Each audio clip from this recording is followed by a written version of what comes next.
Welcome to the public AI Café. Today, the AI Café presents the exciting speaker, Lukas Madl. He's the founder and CEO from innovethic or innovethic. Hi, Lukas. Say it again. With his talk, Building Trust, the Power of Ethical AI. We are the co-moderators and cafe managers, Emma and Carmen. And this cafe is part of the European research project AI for Media. As always, the rules, please take notice that the session will be recorded. No confidential information shall be shared in this cafe session. In this cafe, the speakers express their personal view and opinions. This is not necessarily the official AI for Media project opinion. So great that you're all coming in to the cafe. This is an online forum to gain insight into the European AI scene. Participants get the chance to share knowledge and experiences and meet stakeholders from various areas of AI research and application. So please, this is an interactive show. If you have questions, please write them in the control panel on the right side in the chat.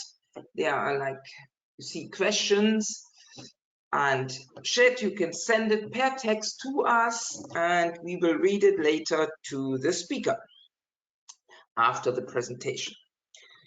So I shortly introduce Lukas Madl. He is founder and CEO of Tech Ethic Nerd. No, he's a tech ethic nerd, responsible innovation and AI, boosting business with good conscience, bioethics, ForHumanity fellow, and certified auditor. The mission is, innovethics' role is to ensure that ethics is an integral part of the development of new technologies. This leads to win-win situations. In other words, it is good for competitiveness and good for society. The core values are empathy, courage, and wisdom. And also teaching. Lukas is also a lecturer at the University of Applied Science, Wiener, Neustadt, and Sankt Pölten. So it's very exciting to have you here. And I will now slowly give you the floor. I will make you the moderator. So one moment. This will always take a moment. Here. Now Lukas can slowly start his presentation. So again, everybody welcome. Great you're here. Yes, we do see your PowerPoint already, Lukas, but you maybe switch the screen. Yes. So is it correct like that? Not yet. Ah, not yet. So switching again. Oh, no, yes. Sorry. Yes. No, it was, so sorry. Once again. We do see it, but. Yeah, but.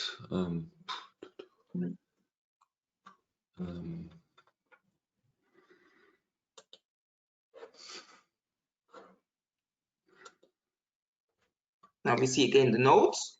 Yeah, so we'll try it again. So now you see the notes also? Yes. Once again. Yes, perfect. Oh, perfect. Oops. Good. I can start. Yes. Yeah. Fine. Hello, everybody. So the topic is building trust, the power of ethical AI. Ethics, of course, well, AI is a tool like many others and can be used for the good or for the bad. So it depends on us. If we want to live in a flourishing society, in a just society, we have to take the responsibility to develop AI in an ethical way. It does not mean that AI can be ethical as such, as AI has no consciousness, is not a person, has not a free will.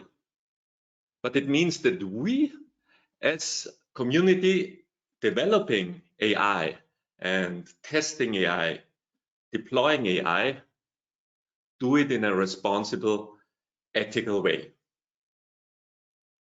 I would like to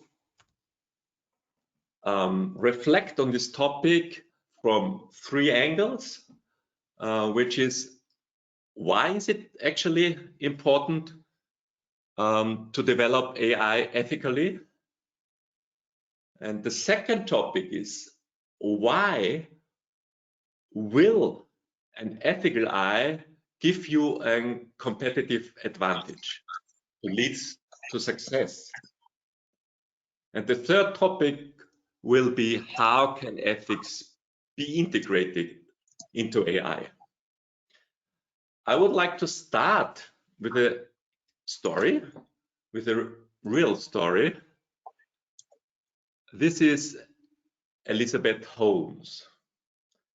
She's a very smart young woman studying at Stanford University, California,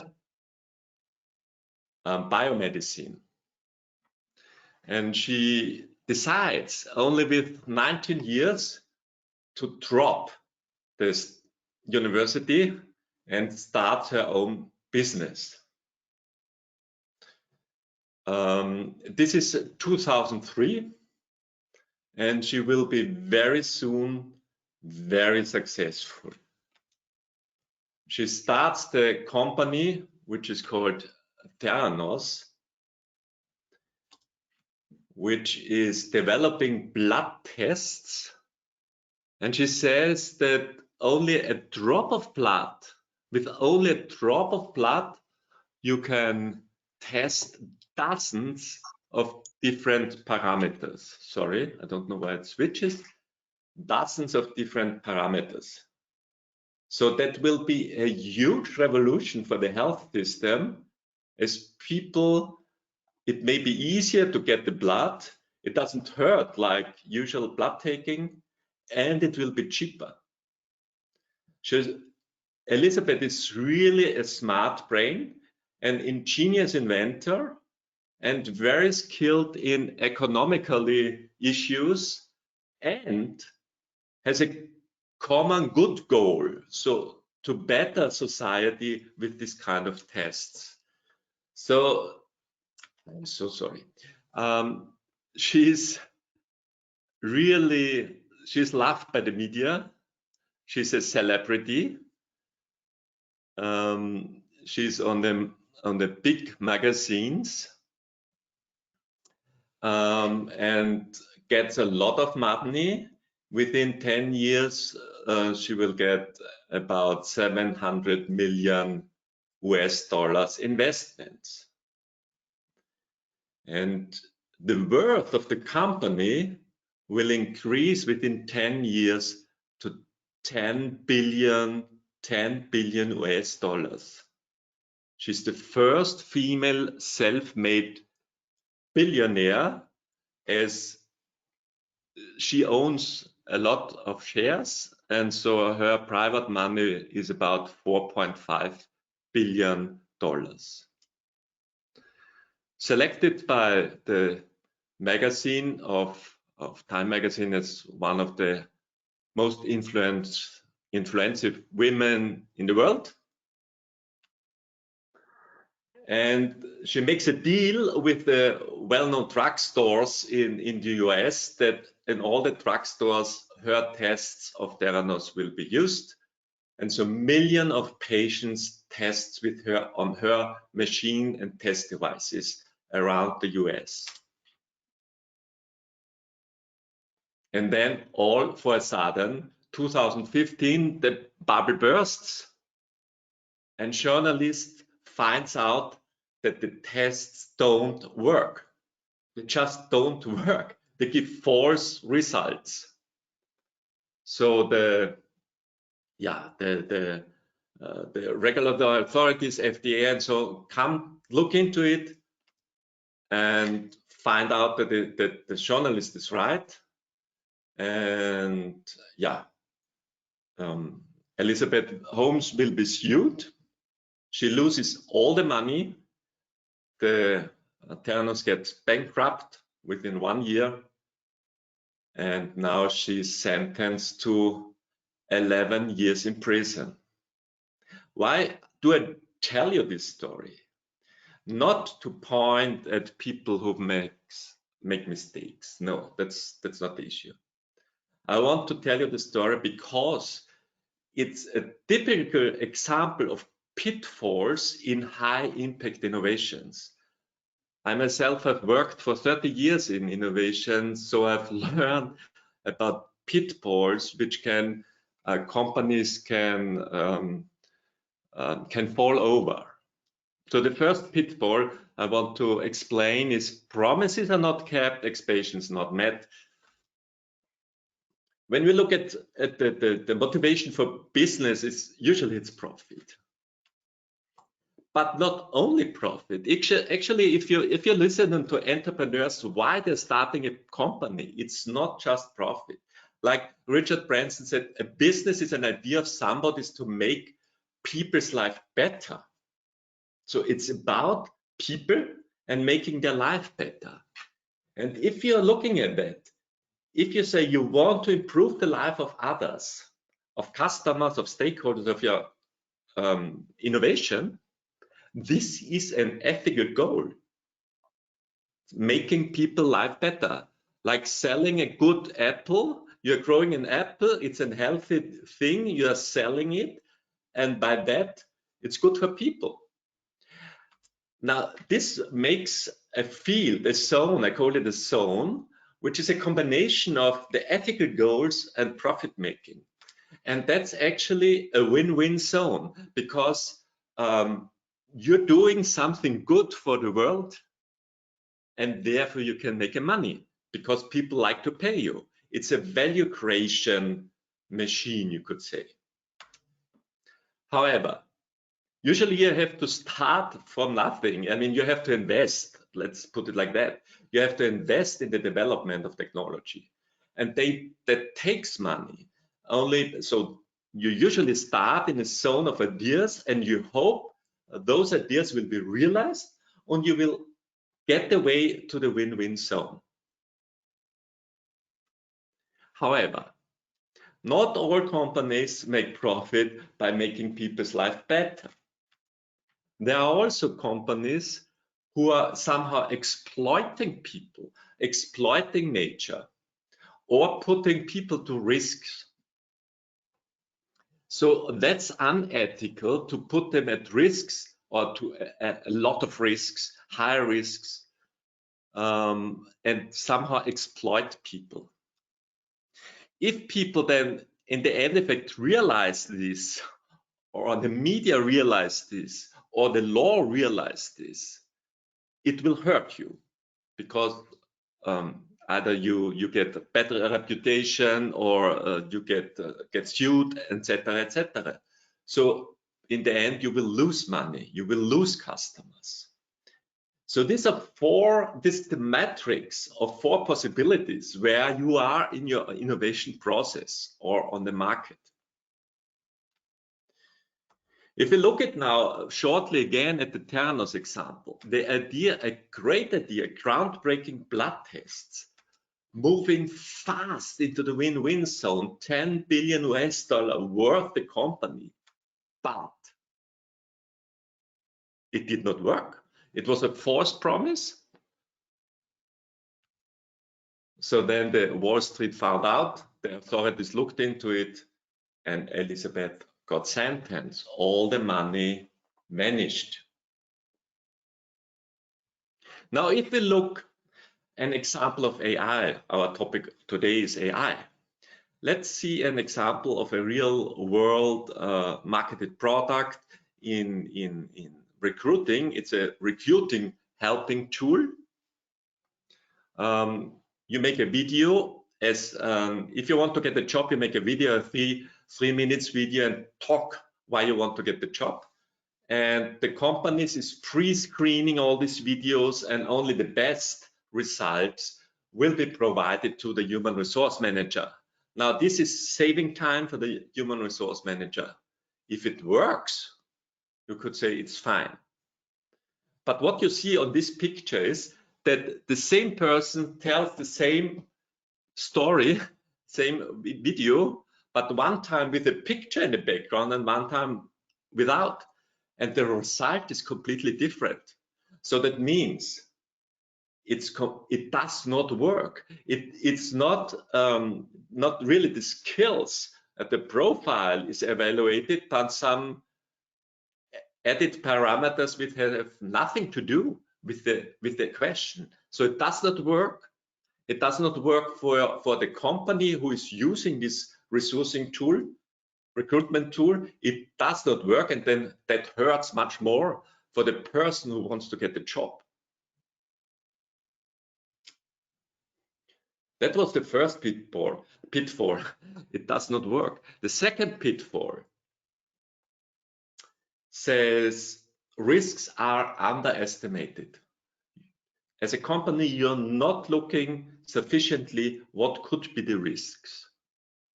And I mean, this is a very old story of technology, of humankind.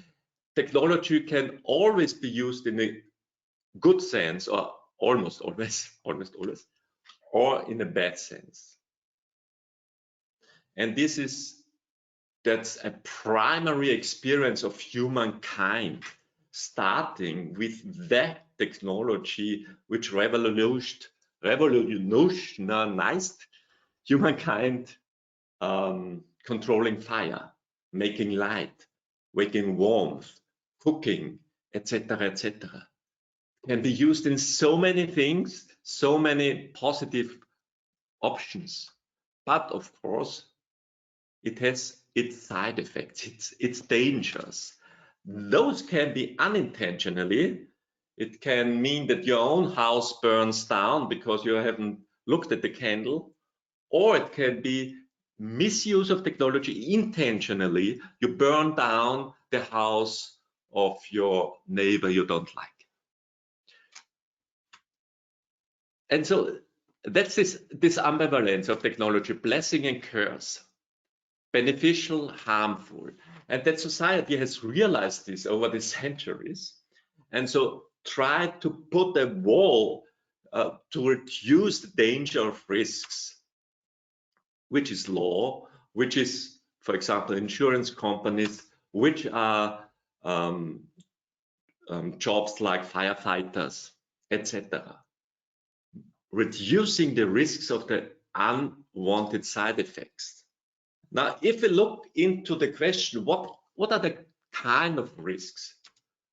We can say, of course, risk to the health, to the body, to the life of people, like burning with fire, or accident by an autonomous vehicle which doesn't work correctly, or risk to the environment, which people get more and more aware about it, of course, like burning, producing CO2, as you know, but also AI. I mean, probably you will know the training of AI models needs huge amount of energy. But what is new, more or less, to society with coming digital technologies and more AI technologies is that it can also infect human rights. And that is very important. Have an effect, a negative effect, potentially a negative effect on human rights. Why is that? Because AI is not only interacting with people on the physical level, like a machine, but on a cognitive level and on the emotional level. So this can be influenced potentially in a negative way. Just if we look at the example of deepfake, you will, I mean, it's quite obvious that there are a bundle of risks involved in it, like manipulation, public opinion, for trying to influence an election, damaging people's reputation, undermining evidence in the legal system, etc., etc. A lot of potential risks. We have to handle those as a society. Third pitfall: conflict between desired and not desired effects is not resolved. And that's very tricky, as most technologies have most technologies have positive effects and negative effects. How to handle this? This is a medicine which came on the market in the 50s of last century, sleeping pill. Probably you will know, Contagan, good for sleeping, bad for little embryos. It has been a huge problem. So many children had been birthed without limbs as a side effect of this medicine. So how to handle this problem in this at Contagan? Of course, not to bring it on the market. There are so many other sleeping pills without those side effects, but you have to know the side effects beforehand. And that was not the case. Or internet. I mean, there's so many obvious good sides of internet, but also the shadow side. And I mean, it's interesting that Sir Tim Berners-Lee, he's often called the inventor of the World Wide Web. His vision, like of many, was an open platform, sharing information, giving opportunities, making collaboration possible. Yes, and that's part of it. But the other part is privacy abuse, disinformation, hate speech, censorship, etc., etc. And he actually wrote it in an open letter addressing his concerns. So again, both positive effects, negative effects. Again, an AI example, surveillance technology. Yes, of course it can increase security. It can protect you from crime. But what about all the side effects? Violation of privacy, restriction of freedom. Is it really a solution for technical social problems, etc., etc.? So how to solve those problems that technologies have positive effects and negative effects? What to do?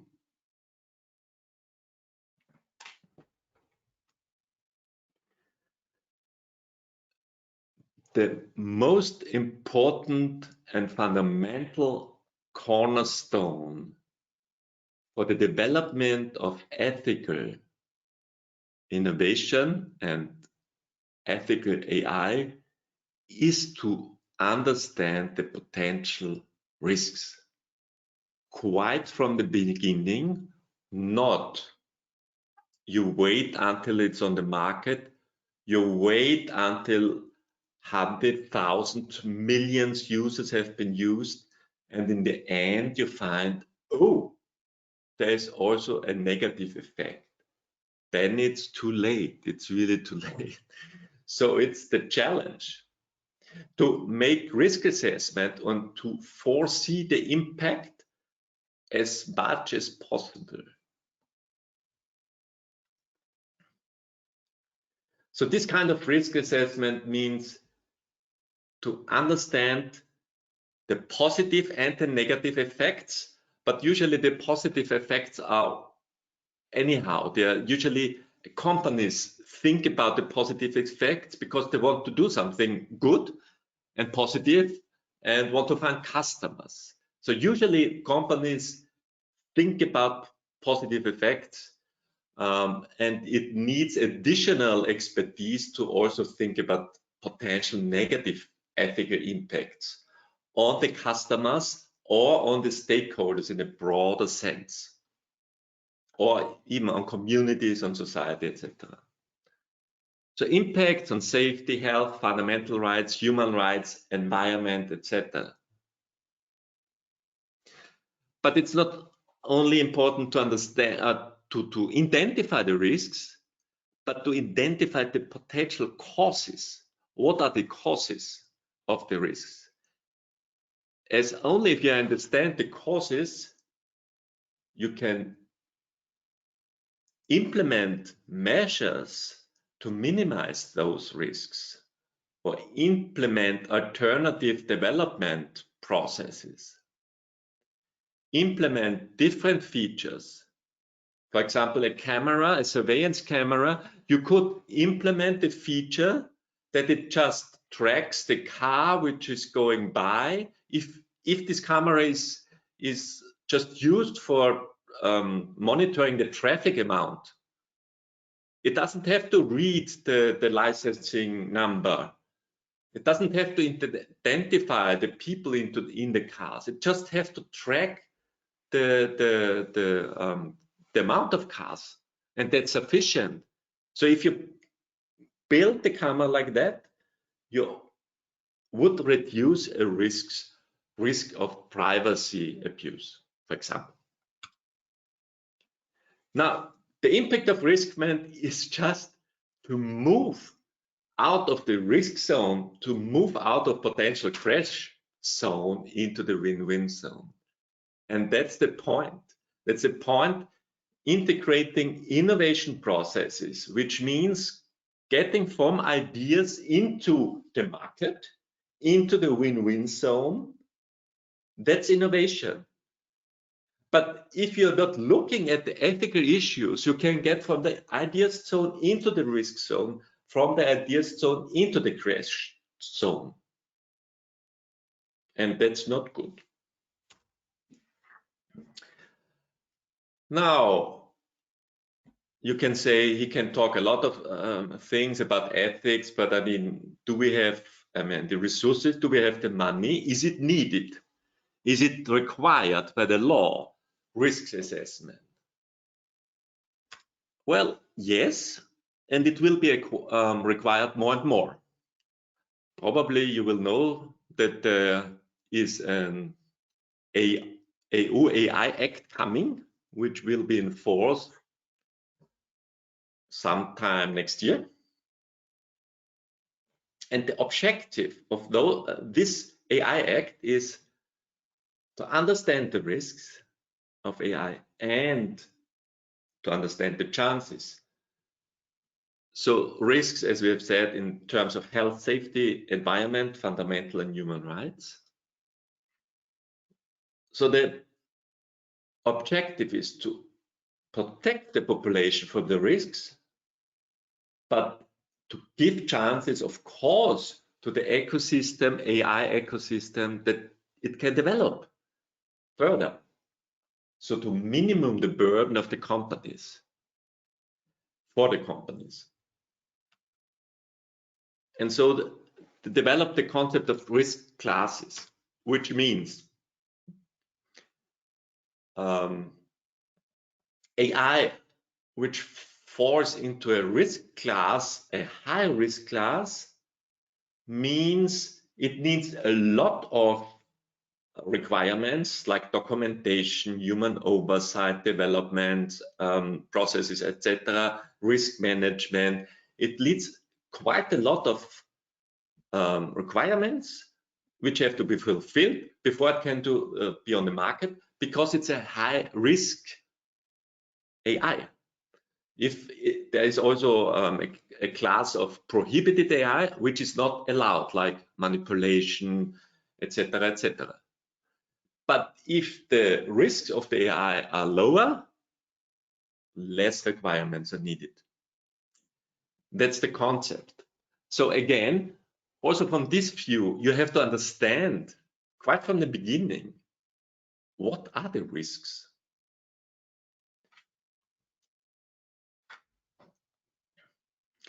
Now, how to really look into the risks of a new idea or an AI which is in the process of development or is already in the market. We at Innovethic have developed a specific framework for that, including 5 different steps. I don't want to explain the steps in detail, it's not necessary now, but we start with the kickoff, working together with the company which is developing the AI and understanding what is everything about and explaining what we will do, clarifying the needed steps, clarifying what would be the most important result for the company and output, how to develop it, etc. A second step will be the analysis in detail, understanding the context, understanding what is here, understanding what has to be developed, etc. And the third step is very important, which is interview with stakeholders. You won't believe how different the view is if you ask people which are to be addressed with the technology beforehand, what they really need. What would they help? What would be helpful for them in their life? You remember the ethical goal. What would be really helpful? Which features should the technology have? And fourth step, we will evaluate the risks, see how group them, etc., etc.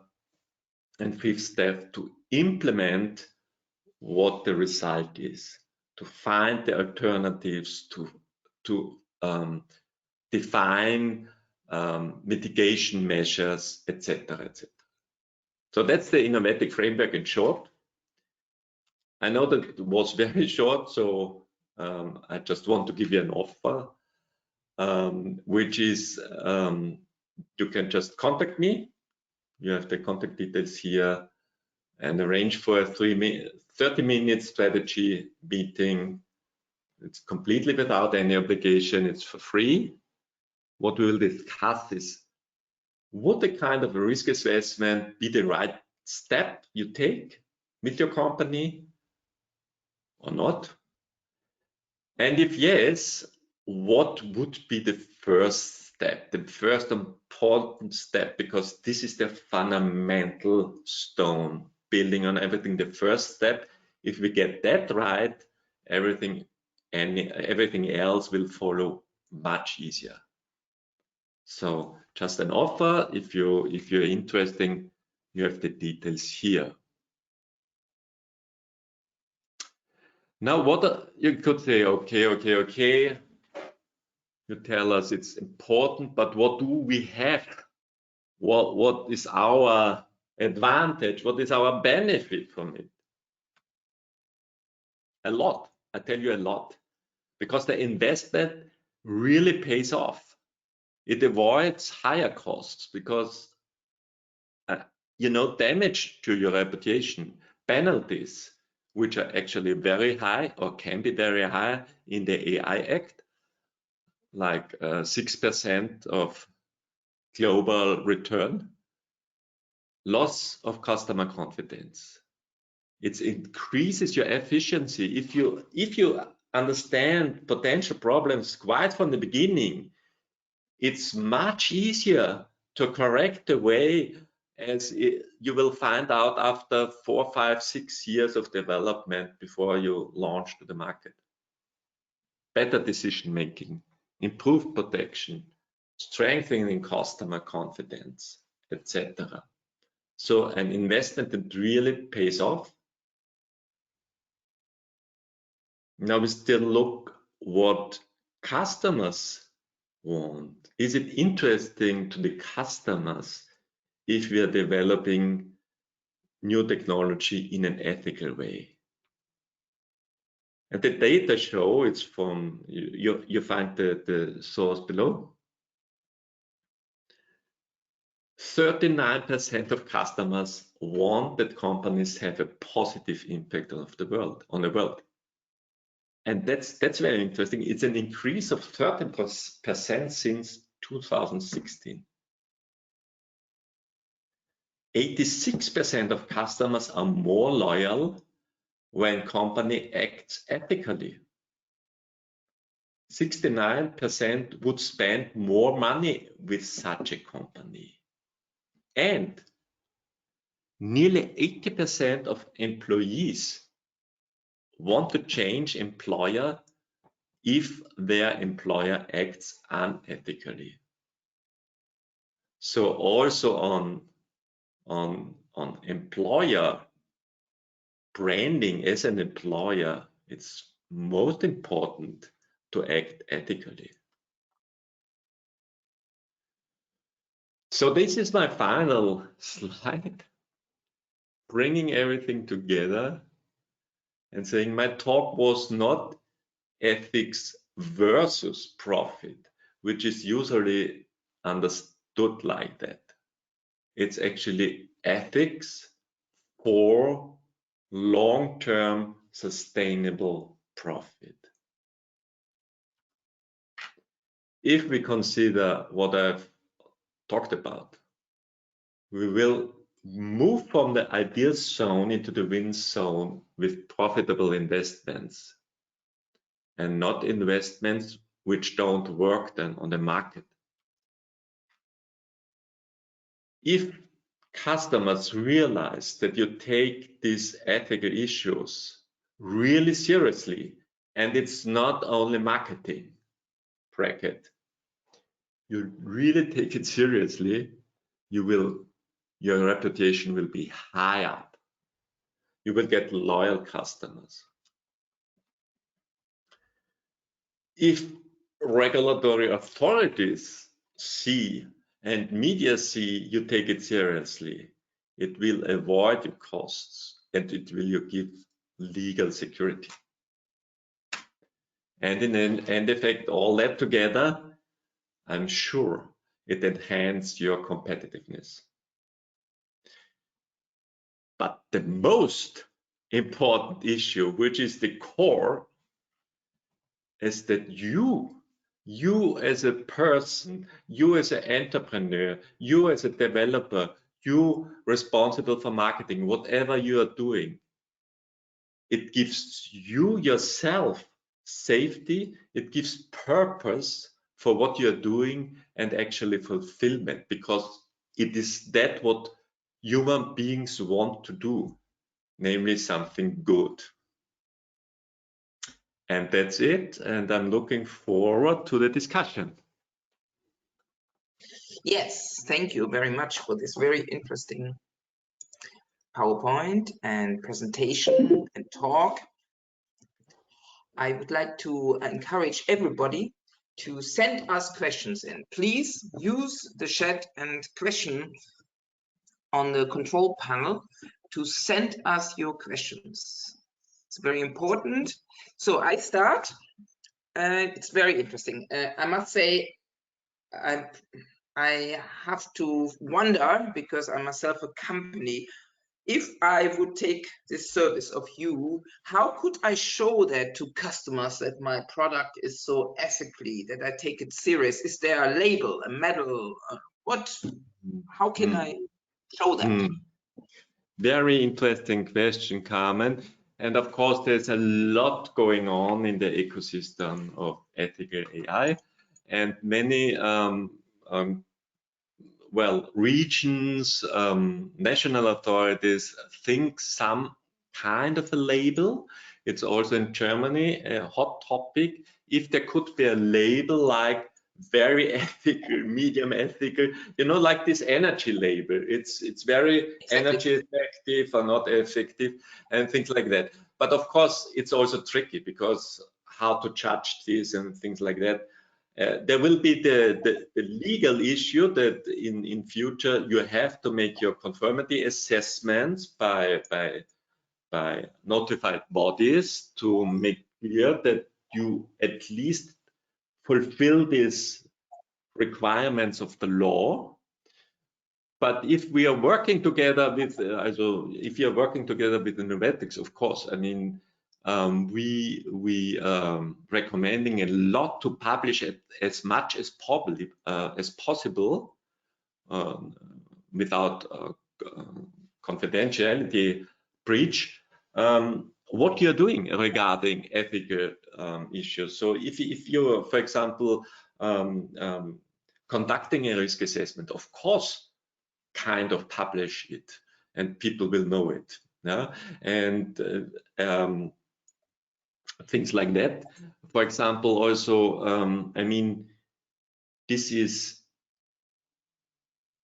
I mean, in pharma, in medicine, this, as I've mentioned, the example Contagan, it's just state of the art, of course, that you publish, you have to publish what are the positive effects of a medicine and what are the potential side effects.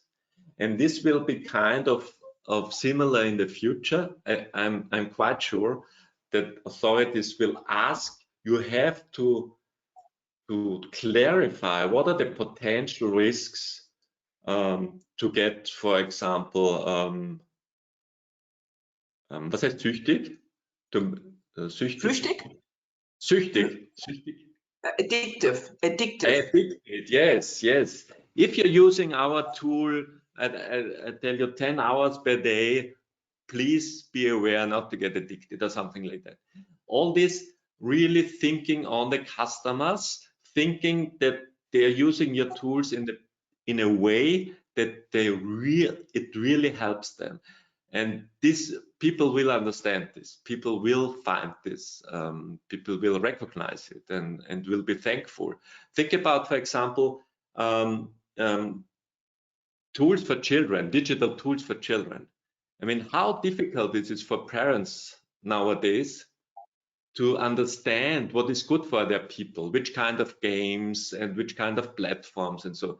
If you would have a label like, we have been labeled and we have worked together with doctors and parents and even children, what is good for them and so, and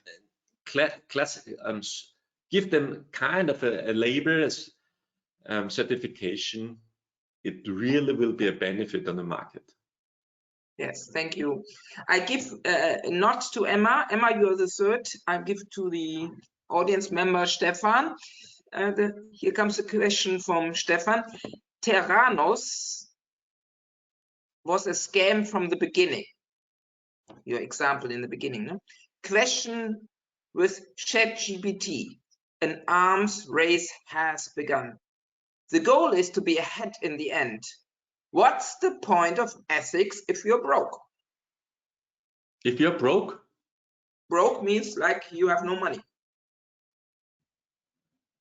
Yes, but I don't understand now the correlation between the question and to be broke. Of course, the goal is to be ahead in the end, like it's competitive to be a good startup company. You have to be ahead. So, and the question is, what's the point of ethics if you're broke? It's provocative.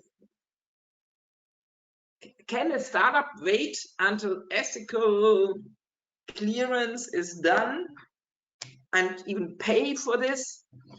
It's a question, well, actually, in the room.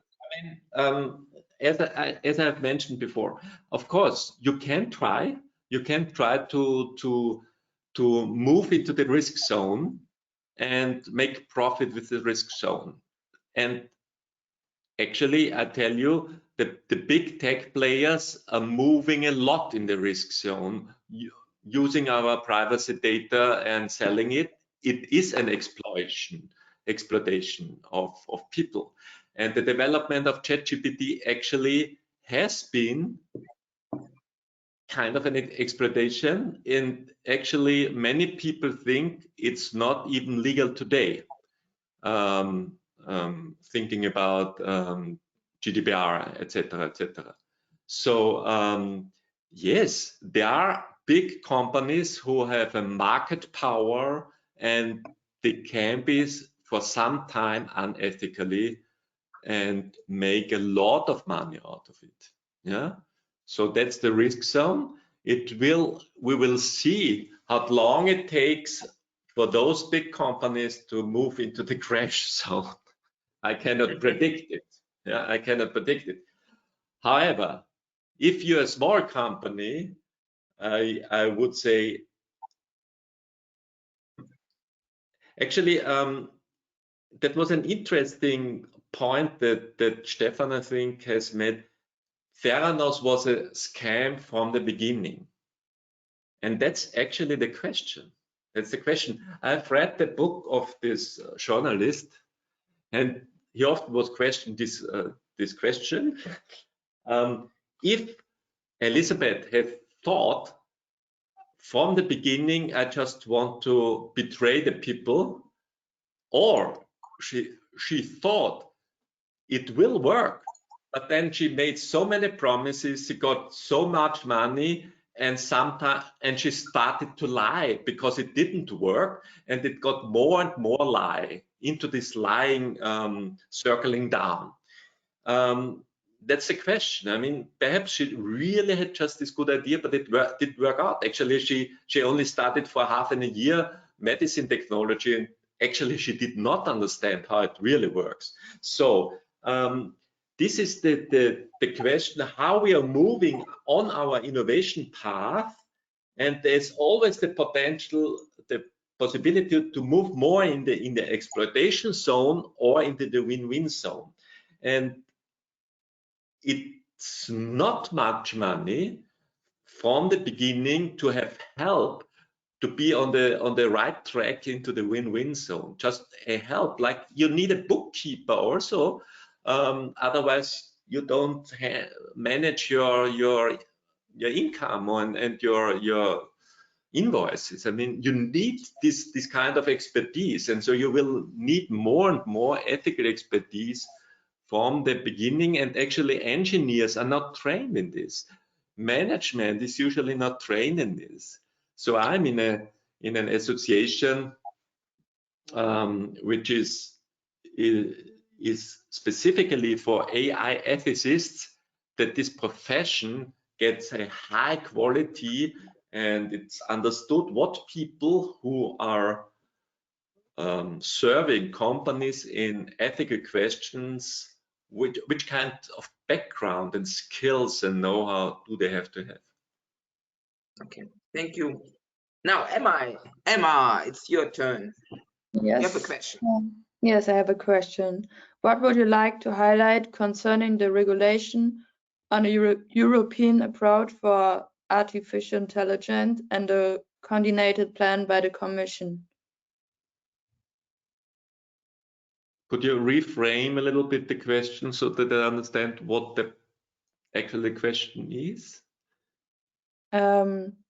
Yes, what would you highlight? What's the most important concerning the regulation on a European approach for artificial intelligence and the coordinated plan by the Commission? Basically, this European policy efforts is this publication on where you have, I mean, I don't know if you contributed to this. Yeah, quality. There's a publication, no? Yeah. Well, I have to admit that I'm not sure if I know now the paper you're talking about or the document.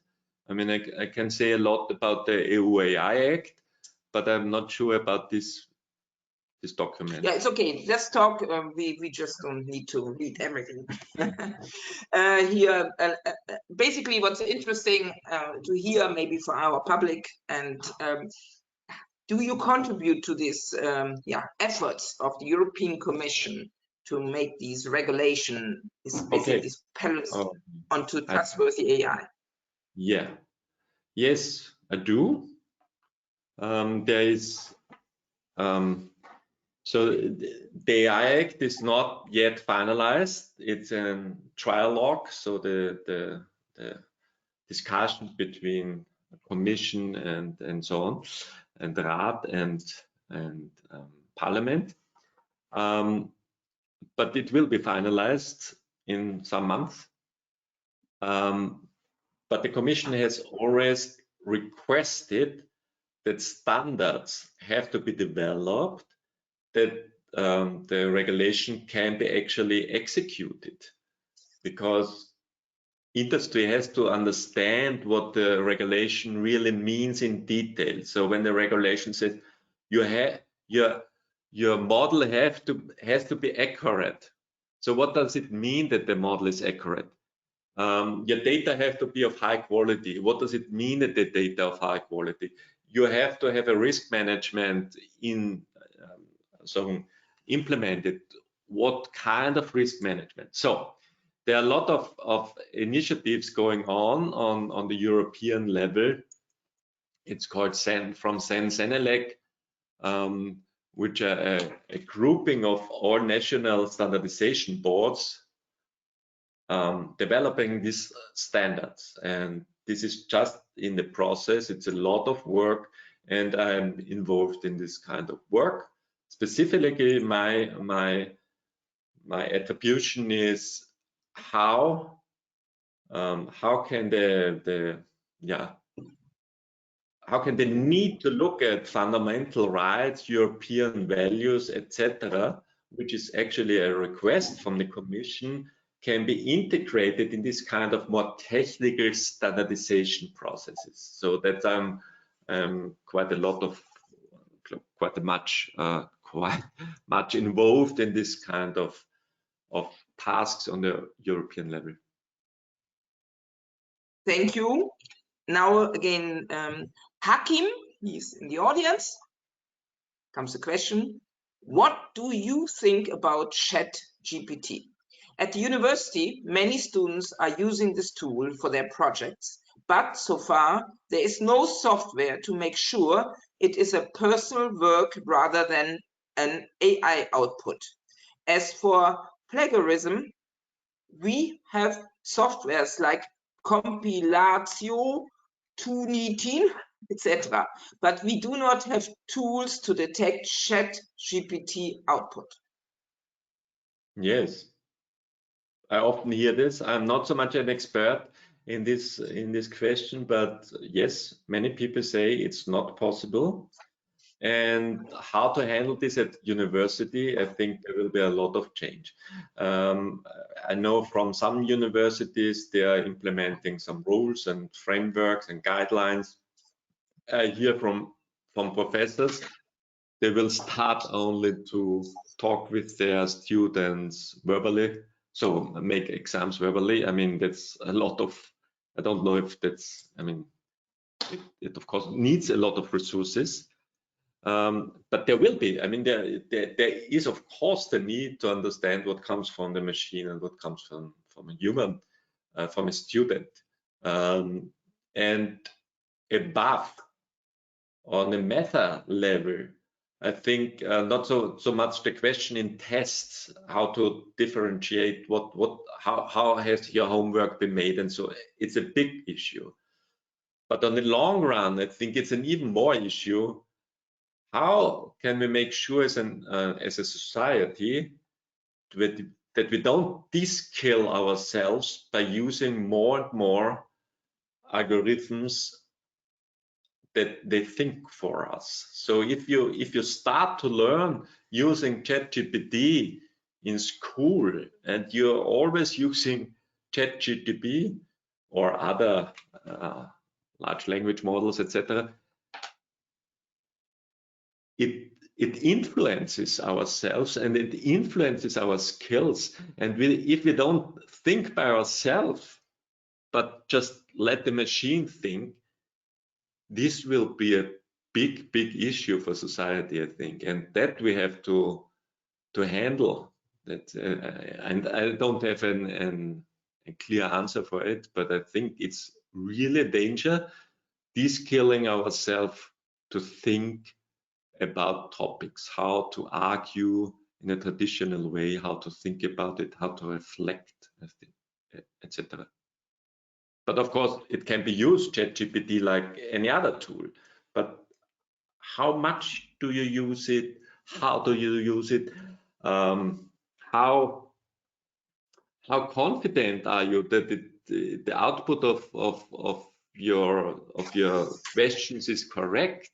Also, this is a big issue. it's often has been found out that people too much rely on the output of machines, like with an automation bias, so-called automation bias. So if a machine tells you it's like that and that and that, you think it's like that. And I mean, of course, it can be wrong. And so we need also to learn to handle this new possibilities, to how to use them in a way that it really is human friendly and helps society as such. Yes, we're coming. Thank you for this answer. We're coming slowly to the end of this nice live cafe. Last question, very quickly. Can you give an example of an existing legal, ethical, trustworthy AI application which you like or know? Do you have something which you want to point out? I know that there are many organizations working on it, and there's so many efforts, many academic institutions, many companies, and of course many lawgivers are working. What does it really mean to be trustworthy and ethically? And so we are so in a flux, so in a movement that I don't dare to tell you this is a specific product which is really has been developed ethical roundup, because you would have to look into it into details, and that will be the future, I guess, that people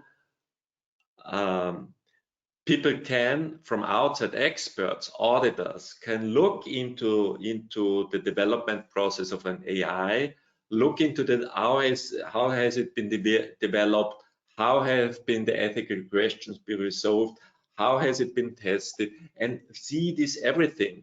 Like nowadays, people come into companies to look into their financial books, external, and to represent the public who wants to know, is this true what the company states on their website? And similar, this will be the future, I guess, for AI. And before that, you can only trust what companies write, or not trust on their mission statements and on how the AI has been developed. But you know, and a paper, many things can be written on paper. Yes, thank you. Okay, now we are coming to the end. I thank you again, Lukas, for being with us. That was a big pleasure. It was a pleasure for me. Thank you for your questions, and thank you for listening. Yes, and also for the audience, thank you for being today here. And as always, I will send the recording when it's processed. Will take some hours to you, Lukas, and then you may give us green light or red light for publishing. And if green, then you will find it on the usual channels on YouTube or on the AI for Media platform. Or go to webinar, go to stage, as you always know. So have a nice afternoon, and thank you, and see you next time. Bye-bye. Bye-bye. See you. Bye-bye. Thank you, everybody.